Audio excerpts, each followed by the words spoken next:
পিণ্ডি বুদর ঘাড়ে দেওয়ার চেষ্টা করে, অনেকে অন্যের কাঁধে বন্দুক রেখে খেলার চেষ্টা করে। আমরা দায় স্বীকার করেছি এবং দায় স্বীকার করে সারা বাংলাদেশের সমস্ত যেই এক্সিস্টিং সাংগঠনিক কার্যক্রম রয়েছে আমরা সেটা স্থগিত করে দিয়েছি।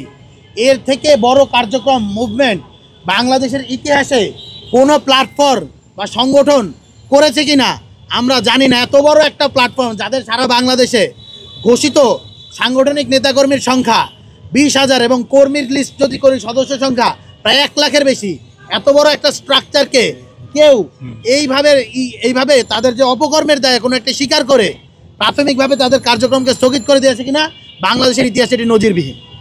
তো এত বড় একটা ঘটনা ঘটানোর পরেও আমরা আমাদের জায়গা থেকে দায় স্বীকার করে এত বড় একটা অ্যাকশন নেওয়ার পরেও যদি আপনারা বলেন যে আর কোন ধরনের অ্যাকশন দেখতে চান, তাহলে আমরা বলবো যে আপনারা আমাদেরকে সাজেস্ট করেন আর কোন কোন ধরনের অ্যাকশন নেওয়া যায়, আমরা সেটাও বিচারাধীন করব, আমরা বিবেচনা নিব। আপনাকেই বলছি, ইন্স্যুরেন্স করলে সিটিতে সুরক্ষা পাবেন নিশ্চিত।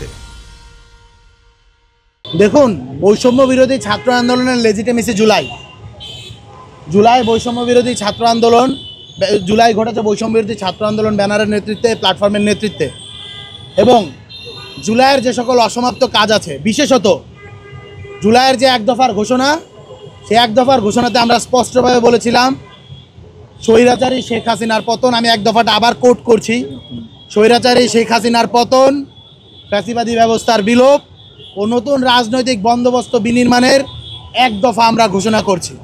আমরা দেখতে পেয়েছি স্বৈরাচারী শেখ হাসিনার পতন ঘটলেও তার যে ফ্যাসিবাদী স্ট্রাকচার, সেই ফ্যাসিবাদী কাঠামো, তার বিলোপ এখন পর্যন্ত সম্পূর্ণ হয়নি।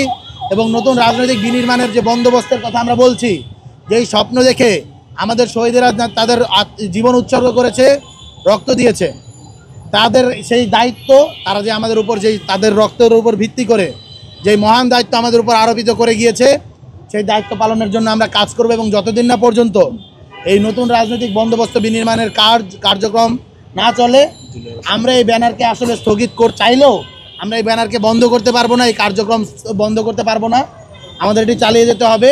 এটা শহীদের রক্তের সাথে আমাদের কমিটমেন্ট। আমরা যদি এটি না চালিয়ে যাই, আমরা যদি বন্ধ করি, এটি আসলে শহীদের রক্তের সাথে বেইমানি। এবং আরও একটা কথা বলতে চাই, যারা এই ধরনের প্রশ্নগুলো তোলে, যারা এই ধরনের কথাবার্তা বলে, আপনারা দেখবেন তারা বিভিন্নভাবে রাজনৈতিক দলের সাথে সংশ্লিষ্ট, অথবা তারাও বৈষম্য বিরোধী ছাত্র আন্দোলনের ব্যানারকে ব্যবহার করতে চেয়েছিল, কিন্তু আমাদের যে ইলেকটোরাল প্রসেস রয়েছে, ভোটাভুটি হয়েছে, সেই ভোটাভুটিতে হেরে অথবা হারার ভয়ে যারা নির্বাচনে অংশগ্রহণ করেনি, তারা এই ধরনের নানাবিধভাবে এই ব্যানারটিকে কলুষিত করার চেষ্টা করছে। তো আমরা স্পষ্টভাবে বলতে চাই, বৈষম্য বিরোধী ছাত্র আন্দোলন তার নীতিতে অটল রয়েছে। সারা বাংলাদেশের যে সাংগঠনিক বিশৃঙ্খলা দেখা দিয়েছে, সেই বিশৃঙ্খলা নিরোধে আমরা একদম কঠোর থেকে কঠোরতর পদক্ষেপ নিয়েছি। এর বাইরে পরবর্তী বৈষম্য বিরোধী ছাত্র আন্দোলনকে ঢেলে সাজানোর জন্য আমরা গোটা বাংলাদেশের এক্সিস্টিং যারা রয়েছে, যারা জুলাইকে ধারণ করে, লালন করে, তাদের সহায়তা চাই। সেই সাথে মিডিয়া কর্মীদেরও আপনাদেরকে বলবো, আপনারাও আমাদেরকে সহায়তা করবেন। আপনাদের সহায়তা যদি আমরা পাই এবং সকলের সহায়তা যদি পাই, ইনশাল্লাহ আমরা জুলাইতে ফিরে যেতে পারবো। শহীদ আহত পরিবার গণঅভ্যুত্থানের ভ্যানগার্ড হয়ে আমরা যেই সমস্ত কাজ করব, সেই কাজের মধ্য দিয়ে জনগণের রাস্তা ফিরে আসবে সেই বিষয়ে আমরা প্রতিশ্রুতিবদ্ধ।